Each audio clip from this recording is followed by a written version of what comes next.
everyone, welcome to Weather Extra. Thanks for joining us today. I'm meteorologist Jillian Johnson. Here in Central Texas, we had a couple of days with rain and storms and a wild swing in temperatures over the past week. Thankfully, though, our severe weather threat was minimal, especially when you compare what we saw to what other parts of the nation dealt with over the past week. Take a look.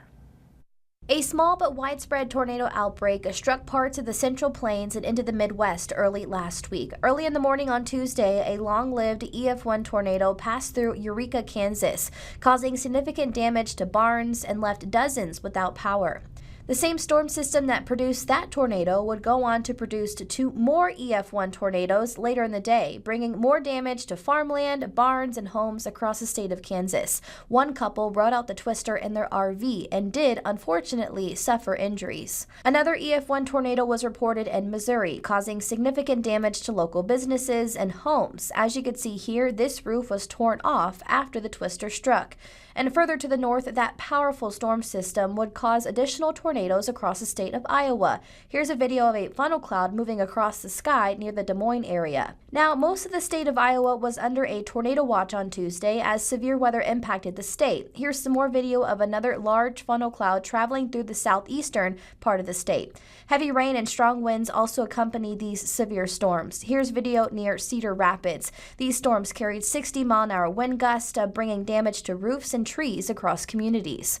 Parts of South Dakota were also under a tornado watch on Tuesday. Here's video of an ominous storm cloud. According to the National Weather Service, this was a tornado-warned storm. On Wednesday, the threat for severe weather continued around the Great Lakes states. Ohio was slammed with severe weather. Strong storms brought strong winds and large hail. Here's video of rain lashing across the Toledo area. Tornado-warned storms were also seen across the state of Illinois. Here's video of dark and stormy skies with lightning ongoing in the distance. And even further east across to Pittsburgh, Pennsylvania, severe weather knocked out power to tens of thousands of people. Strong winds brought down large trees and damaged roofs as well. Back here at home, the recent rain throughout the month has helped local lakes rise ahead of the busy summer season. In fact, Lake Belton went up nearly 2.5 feet in just 2 days. News 10's Alex Fulton explains the impact of the rising water levels. Reopened boat ramps at Lake Belton are a sign of the times. Currently this week, we are opening Live Oak boat ramp, and then Belton Lakeview boat ramp will be open by Friday. It's all thanks to recent rainfall. Last summer, amid the historic drought, Lake Belton was 19 feet below normal water levels. Now it is only about 9.5 feet under. The lake normal capacity sits at the elevation of 594. We are currently at 586.64. We are 48 stalls, mostly enclosed. Wes Munns owns a lakeside boat storage which is located by the lake. He says last summer he saw more boats staying parked during the drought. And I'm full with my storage unit.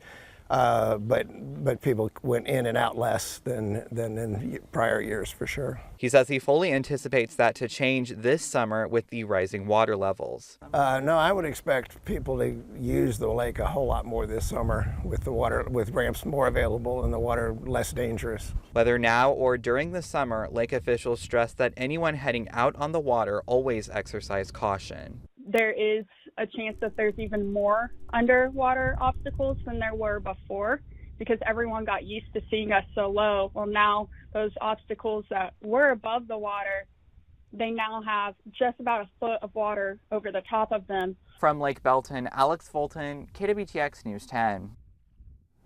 Take a look at this. Historic flooding took place in Dubai last week. Authorities in the area issued a stay-at-home advisory on Tuesday as torrential rain flooded city streets, homes, and businesses. The heavy rain and strong damaging winds even caused the airport to close. The country's National Committee for Emergency Management reported that nearly 20 people were killed in the flash floods. Meteorologist Sean Bellafiore explains more on the weather setup that caused all of this flooding. Sean.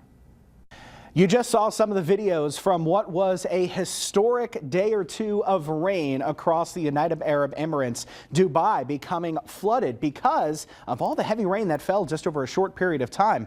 It's a desert. Dubai is right in the middle of it, and normally they only receive about 3.5 inches of rain in a year, but over 6 inches of rain fell early last week. Now, the United Arab Emirates has been under some scrutiny for cloud seeding, which is when they fly planes into the atmosphere and release a mixture that is designed to allow moisture to latch on to that mixture and create rain. But this was not a cloud seeding issue. And the reason why we know is, well, we have the satellite imagery to prove it. This is water vapor imagery across the United Arab Emirates and into the Middle East. There are a couple of different areas of low pressure moving across the Middle East, and the one that moved into the United Arab Emirates was in the perfect position to latch onto some moisture and also stall for a couple of days. This leading area of low pressure kind of slowed down, which caused the area of low pressure that caused those storms to stall out for a little bit of time. But also this system was pumping in moisture from the Arabian Sea and also from the Red Sea as well. So a recipe for some heavy rain. And as we take a look back at some of our forecast model data, this was before the storm moved in on April 11th. So just about 3 or 4 days before that heavy rain arrived, the American forecast model showing pretty clearly heavy rain was going to be a possibility across the United Arab Emirates. And as we just keep going forward in time, each successive forecast model run continued to show the possibility of some very heavy rain falling around the United Arab Emirates. So this wasn't a cloud seeding issue. It was just all the elements lining up to produce some heavy rain. Reporting in the studio, I'm First Alert meteorologist Sean Bellafiore. The 2024 Atlantic hurricane season is shaping up to be one for the record books. Forecasters from Colorado State University issued their annual outlook earlier this month, and it's packed full of more hurricanes and named storms than any preseason forecast they've ever released before. Laura Aguirre brings us more on the numbers and why they're so high this summer. Our boardwalk is nearly 100% completed. Our town in general is looking beautiful. 100% complete. A great number for Seaside Heights, New Jersey. This was last fall, more than 10 years after Hurricane Sandy decimated huge portions of the northeastern U.S. coast, causing nearly $82 billion in damage. It took me about 3 years to rebuild my house. But now, homeowners and businesses like this by the millions along the eastern seaboard could be staring down a potentially monstrous hurricane season this summer. Colorado State University's annual hurricane season forecast for 2024 predicts 23 named storms in all. 11 of those, they estimate, could become hurricanes, with possibly 5 of those clocking in as Category 3 or higher, considered major. To put it in perspective, the average Atlantic hurricane season brings 14 named storms, with 7 becoming hurricanes, 3 of them major. NOAA's Climate Prediction Center points to the natural atmospheric condition of La Nina possibly being in play this year, putting it at a 55 to 77% chance between June and November. If so, meteorologists say La Nina will push the jet stream further north, decreasing wind shear, which ripens conditions for more storms to form.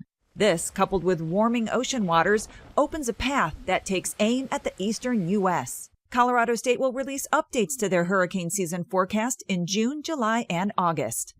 I'm Laura Aguirre reporting. Even last year's very active Atlantic storm season fell short of this year's prediction. It had named 20 storms. The only other Colorado State outlooks to predict this many hurricanes were mid-season forecasts in August 2005 and 2020. Coming up next week on Weather Extra, KWTX meteorologist Sean Bellafiore will be taking a deeper dive on that outlook from the university. But still ahead on Weather Extra, ocean surface temperatures across the globe have broken records for the last year. What impacts does this have on marine life and our weather on land? We'll have more on that on the other side of this break.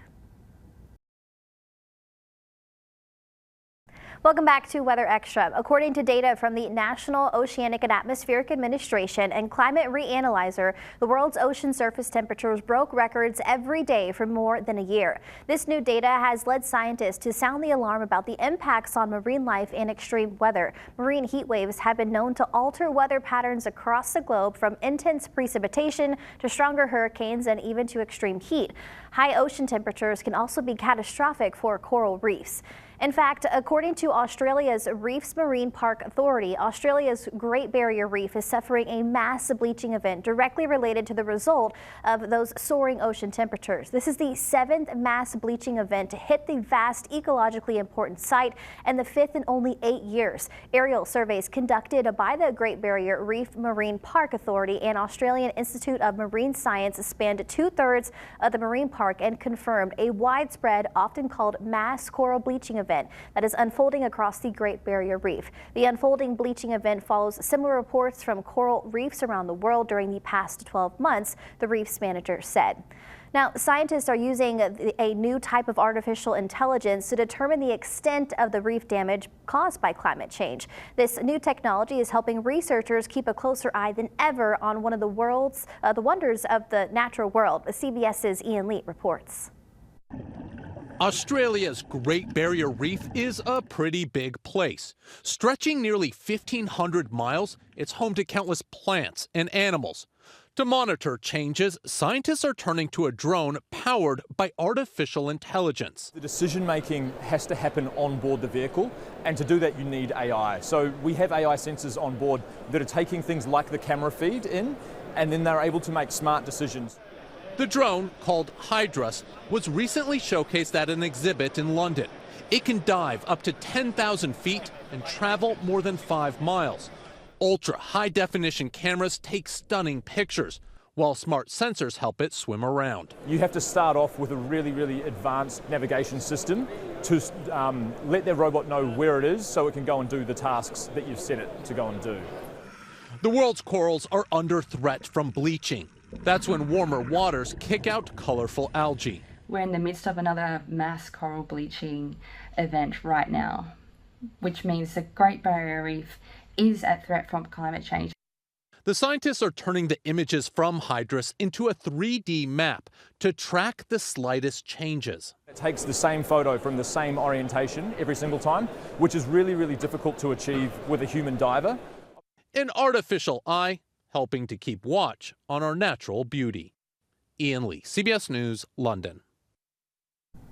You probably have heard of the very noisy bugs called cicadas. Well, coming up in late May, parts of the country will see trillions of cicadas emerge from the ground as part of a historic event. Coming up next on Weather Extra, we talk with a cicada expert in this week's Degrees of Science about the science behind this event and where the bugs are expected to appear. That conversation is coming up right after this. We'll be right back.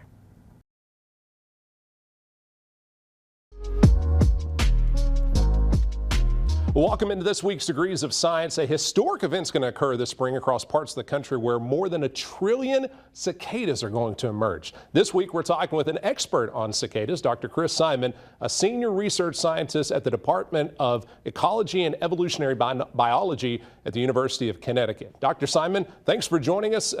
Talk to us about this historic event that's going to occur. Oh, thanks for having me on.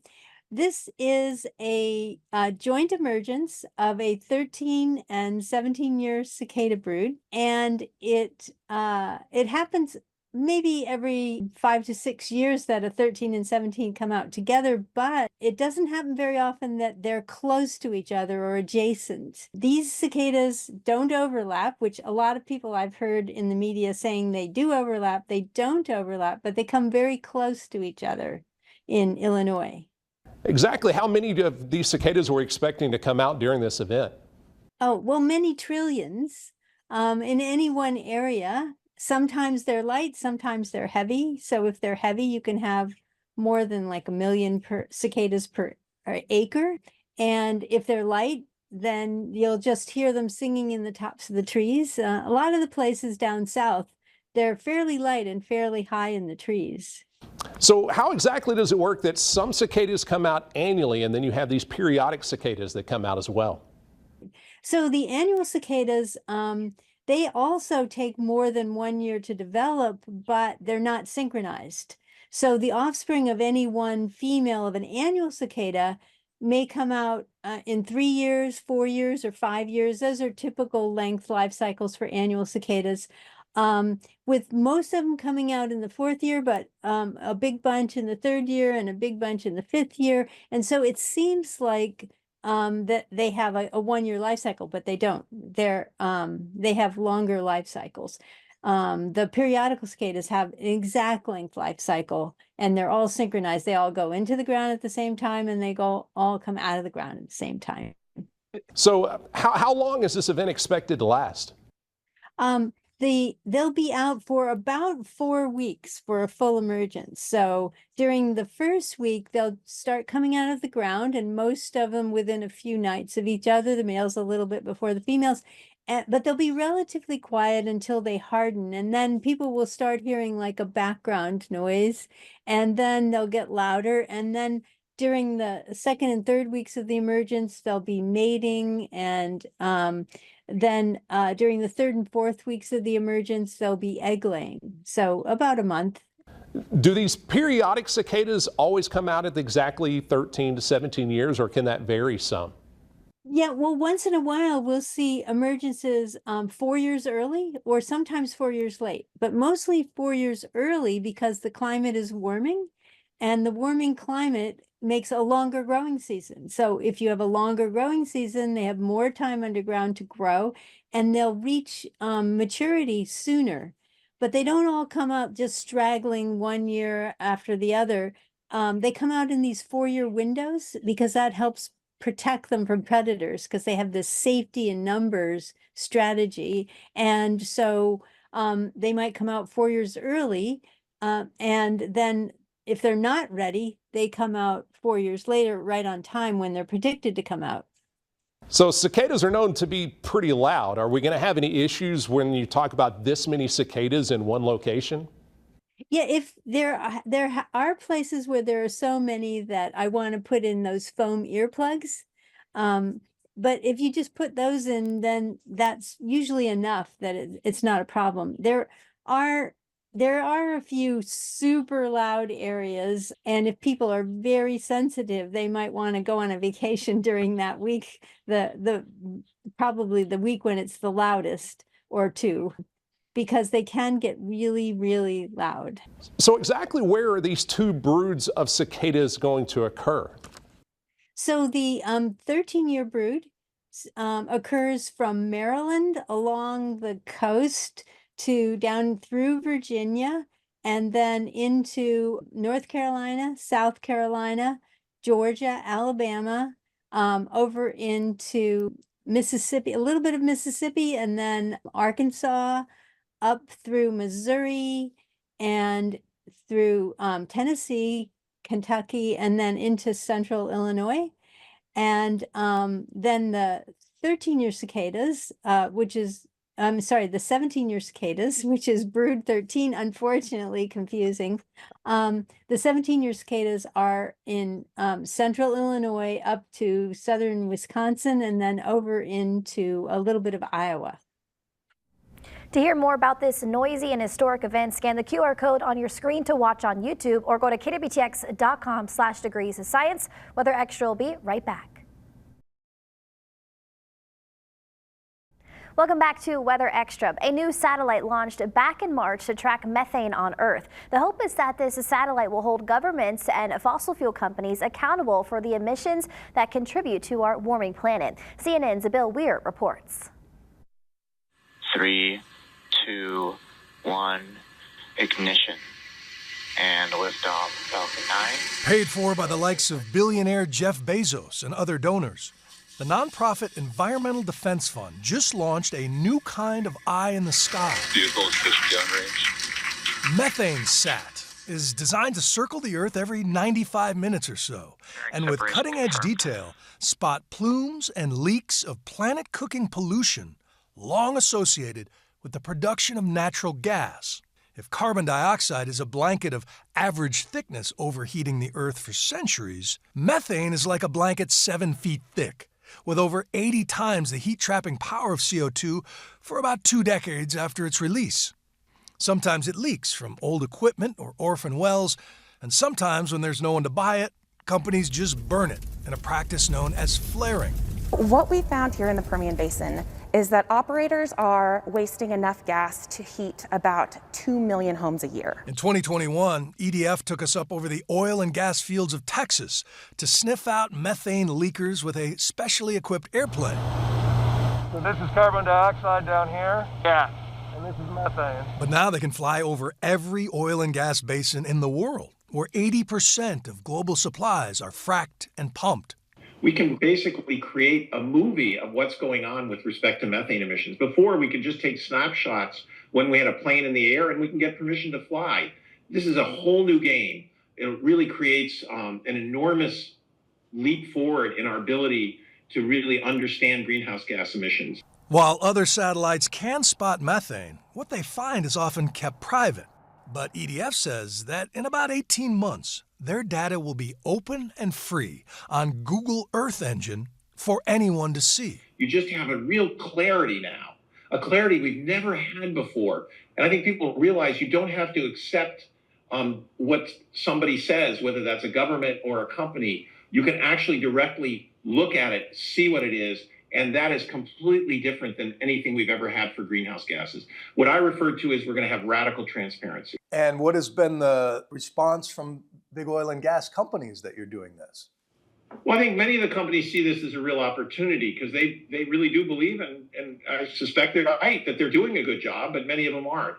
It gives countries and companies the tools to select who they buy gas from and where that gas comes from. So the first time they'll have the ability to make really informed decisions, and those informed decisions will have an enormous positive impact on the climate. Well, that's all we have for you on this week's episode of Weather Extra. We'll see you right back here next weekend for another half hour of nothing but weather and science. Have a great week.